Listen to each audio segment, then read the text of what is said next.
Ďalší deň pred nami a povedal som si, že asi pravdepodobne končím s YouTubeom, lebo momentálne na Kisúciach sa nachádza taký, jak sa hovorí, ropný prameň. Staje sa zo mňa arabský šejk.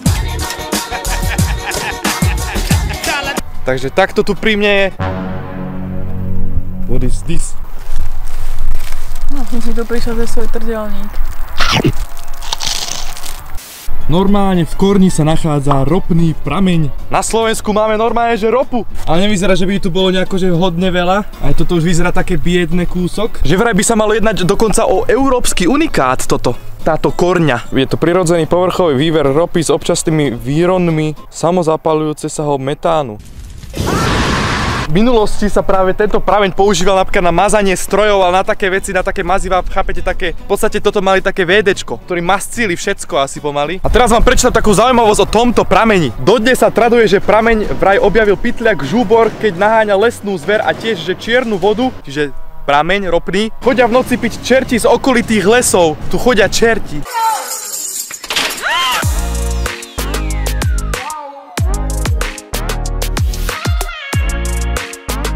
Majú tu normálne knihobúdku, ale na vlastné riziko. Takže to keď otvorím, tak podľa mňa to asi aj vybuchne.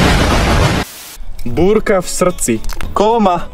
To teraz máš. Áno. Si predstav, že si vlastne teraz išla 20 minút hore iba kvôli tomu, aby si sadla. Pár kilometrov od Korňanského prameňa tu nám majú výhliadkovú lavičku, kde sa môžete samozrejme pokochať prírodou a vlastne ísť 20 minút iba kvôli tomu, aby ste si sadli.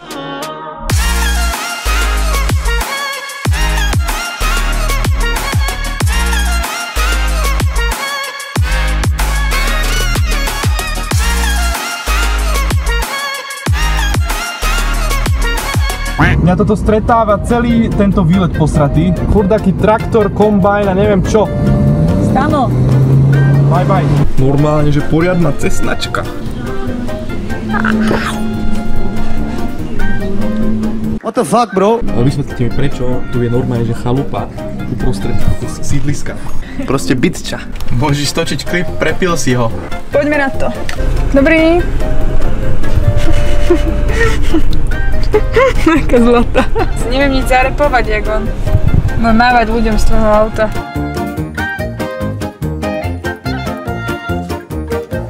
Fajne sme sa najedli, halušky boli pomerne za tú cenu akože dobré. A tentokrát nás ľudia čaká turistika po Suľove, čiže Suľovskej skaly. Predtým ja dôchodca. To je podpora ciev a kardiovaskulárneho systému a toto je na žilky. OK. Kvôli vám som si kúpil turistické tenisky. Aby ste mi nehovorili, že v Jordanoch tu chodím. Malo by sa jednať o jednu z najkrajších proste takých tých turistík po Slovensku, takže dúfam, že nás medveď nechytí. A keď chytí, tak mám pripravené Uno karty, tak môžeme zahrať Uno a keď vyhrám, tak nás nechá tak a keď prehrám, tak nás môže zjesť.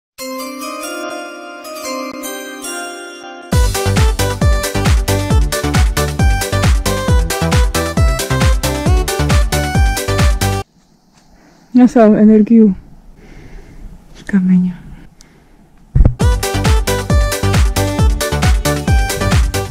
Iba ideme.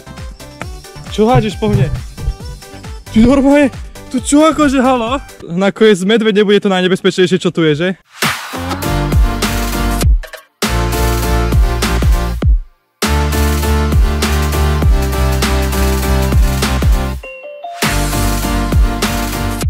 Pustíme si takú tematickú pesničku.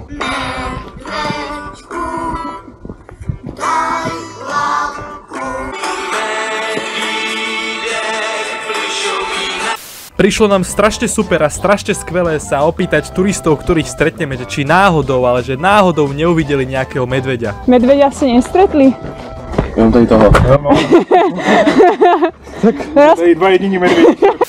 Keby ste náhodou nevedeli, tak na Suľovských skalách sa nachádza aj hrad Súľov. Normálne, že krásny hrad Súľov. Tu určite niekde bola kuchyňa, tam hrávali hry, tu boli miestne obety. A tuto majú zbraň proti medveďom. Oni sú vybavení na všetko. Svojou veľkosťou hrad Súľov práve patrí k najmenším slovenským hradom. Tento hrad ešte fungoval v 18. storočí, no žiaľ v 19.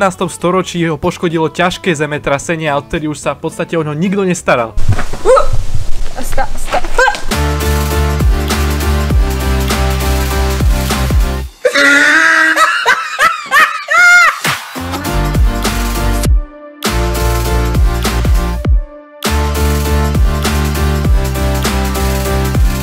Takto si to nejako predstavujem, keď niekto povie, že neboj, ty si môj prvý.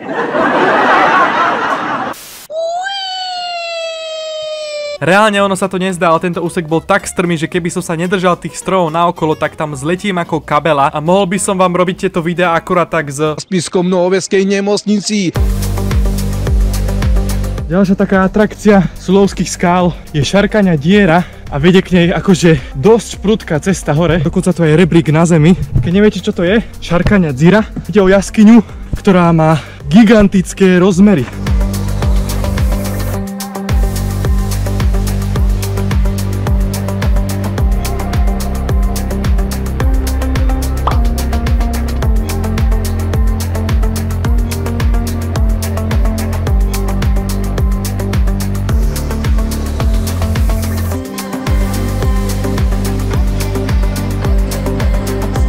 Čo hovoríš na šarkaňu dieru? Krásne, mám tu kamaráta. Čo sa ti na nej najviac páčilo? To ako je hlboká. Takže je to za nami, celá turistika asi trvala okolo 4 hodín. Keď idete na šarkaňu dieru, tak akože vážne dávajte si tam bacha, je tam extrémne, ale že extrémne stupak. Celý som prepotený a treba jednoducho už nejaký ten oddych, takže let's go!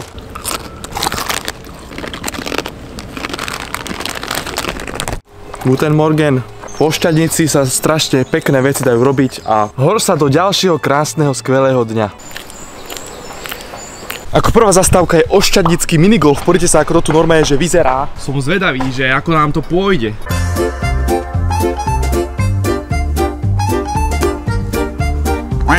Ty vole. To čo bolo v parkoure? Yeah.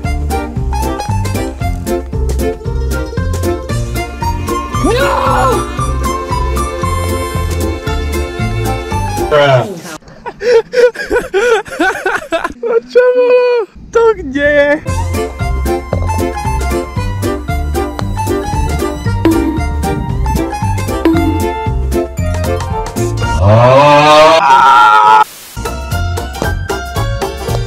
Ja som ešte nevidel na minigolfe, že by tu bolo normálne, že jazierko. Vieš, kto vyskúša toto jazierko dnes? Ty sa ideš dneska kúpať? Mám tu aj plávky. Messi, Messi, Messi, Messi, Messi, Messi, Messi, Messi, immens Messi.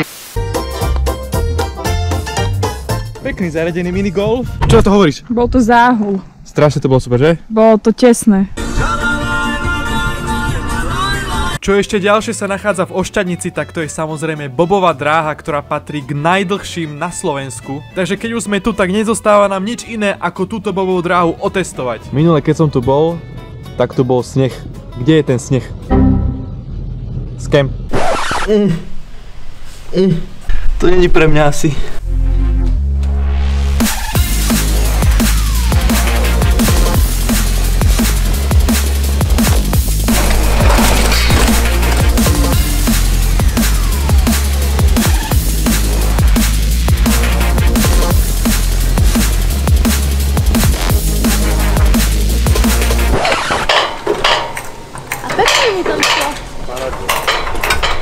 Hodnotím ju 10 z 10. Odporúčam všetkým.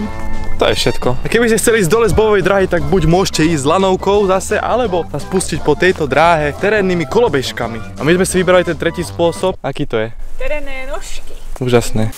Teraz vám ukážem, ako sa tu robia peniaze. Dáš sem kartu, hej, dáš sem kartu. Načítávaš. No a easy money. In the window shop.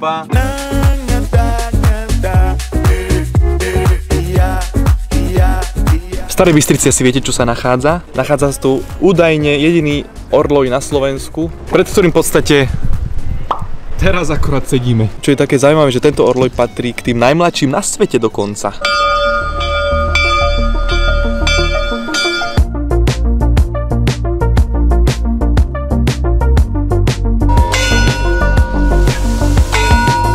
Tento orloj bije od 8 do 10 hodiny a je to považovaná ako najväčšia drevená socha na Slovensku. Čo je dosť zaujímavé je to, že kľudne môžete ísť dovnútra si to pozrieť presne ako to funguje, sú tam aj rôzne také výstavičky, takže akože vážne brutálna vec. Prekvapivo nemám halušky, ale mám pizzu, takže ja viem, sklamal som. Sklamal si. Údajne by to mal byť jediný orloj na Slovensku, ale ešte jeden orloj sa nachádza v Hybe. Ten orloj si dal na svoju fasádu spraviť hodinár. Možno, že aj tam sa pozrieme počas tohto výletu. A už ide, normálne, ty kokos. Počkej, nechce, aha, ty koky, tak toto je iný výkon.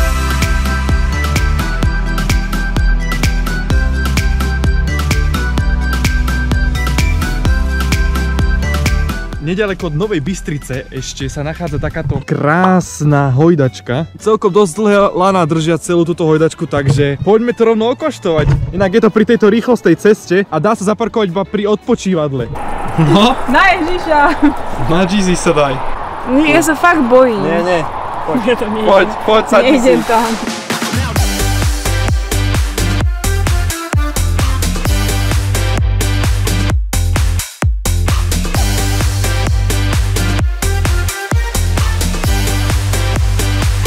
Čo hovoríš, na hojdačku? Je to moc vysoko na mňa. Dobre je na to, že tu sú dlhé tie lana, tým pádom vlastne vás to vyšvihne tak ďalej. Presnejšie sa to nachádza na tomto odpočívadle pri tabuli okres Námestovo.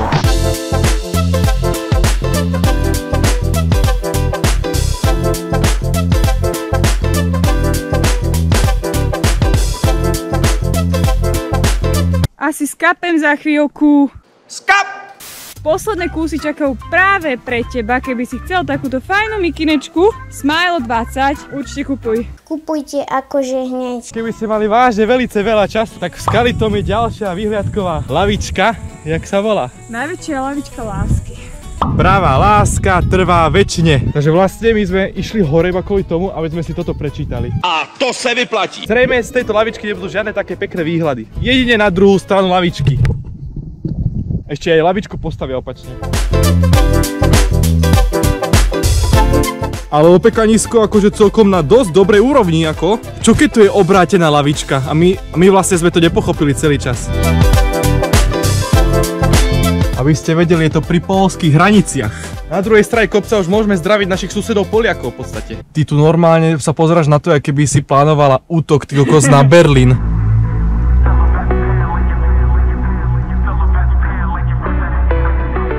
Dobre ráno, another day, another trip and I am hungry and go to shopping and ham. Fit? Tak a ja si dám niečo fit. Kari kurácia, hej, fit jedlo normálne.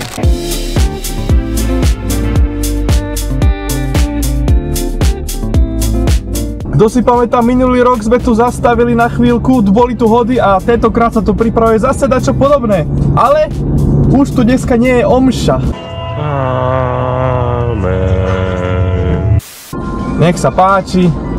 Ani nepoďakoval. To je debil, šéfko. Nachádzame sa na Oravskej lesnej železnici, čo v podstate je jedna z mála zachovalých, počkajte, úzko rozchodných úvraťových železníc na svete a je unikátnou technickou pamiatkou. Pôvodne táto trať slúžila na prevážanie dreva, ale dneska je to obľúbená turistická atrakcia oblasti Orava, takže poďme sa pozrieť a povoziť sa vláčikom.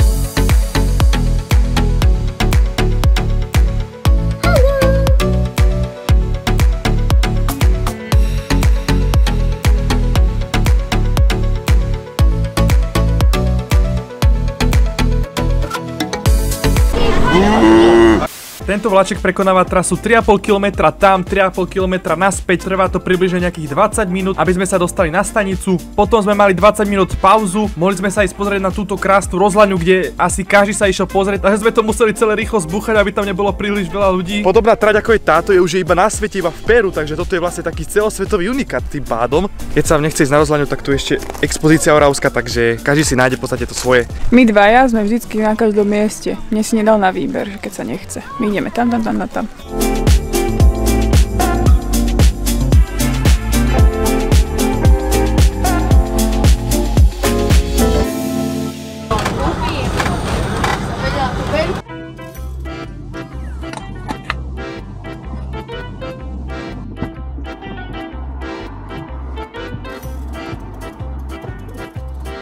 Zubrohlava. Ty máš hlavu jak zubor. Oravská lesná železnica je v podstate taká chillová jazda vláčikom. Je to spravené jednoducho pre rodiny, takže keď tam náhodou chcete ísť, tak si určite pripravte hlavu na to, že deti môžu kričať v kuse cez vagón, lebo uvidia Pinokia na ceste.